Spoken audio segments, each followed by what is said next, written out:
Bonjour, aujourd'hui je voudrais vous donner une petite technique pour travailler sur la petite voix interne, la petite voix critique. Cette petite voix qui souvent nous dévalorise, d'ailleurs c'est là que nous la remarquons parce qu'en général elle est tout le temps là et nous arrivons à bien gérer, à bien la gérer. Elle est là dans les moments de joie d'ailleurs, on peut l'entendre sautiller, super, machin, etc.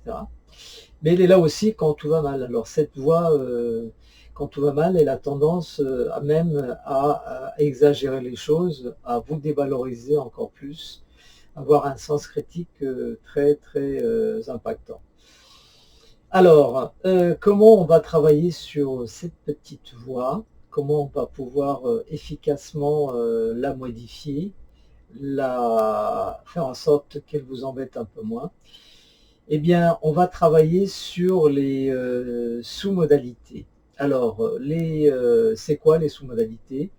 Alors, il y a déjà les modalités. Les modalités, ce sont les représentations sensorielles que nous avons lorsque nous encodons des expériences. C'est-à-dire que, par exemple, une image, un souvenir va avoir des images qui vont être claires ou foncées, ou proches, ou lointaines, panoramiques, ou cadrées, etc.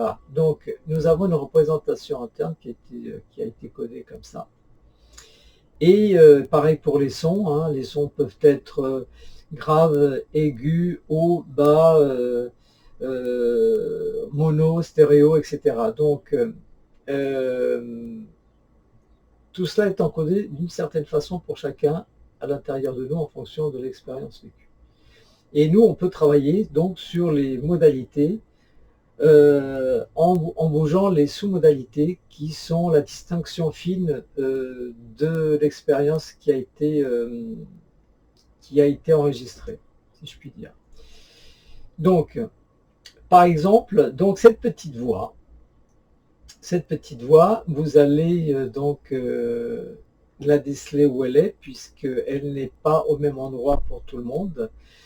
Elle peut être donc au-dessus, elle peut être derrière, sur le côté, devant, etc.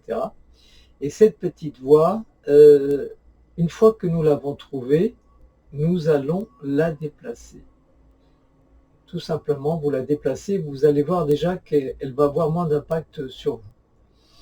Ensuite, vous allez pouvoir modifier la hauteur, le volume, lui donner une autre caractéristique, une autre sonorité, qu'elle soit grave, aiguë, etc. Donc vous allez modifier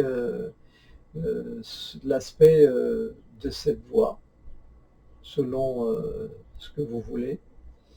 Vous pouvez même lui donner une voix ridicule, une sonorité ridicule, etc.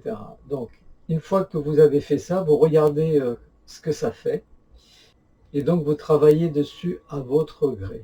Okay, là où était cette voix au préalable, vous allez y mettre une affirmation positive avec votre propre voix. Par exemple, je suis quelqu'un de bien, ou je suis fort, ou je suis capable, etc.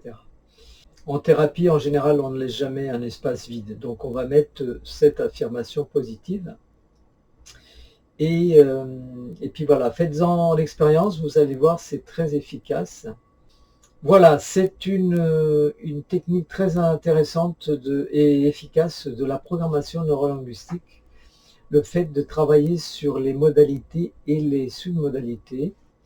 Voilà, à bientôt.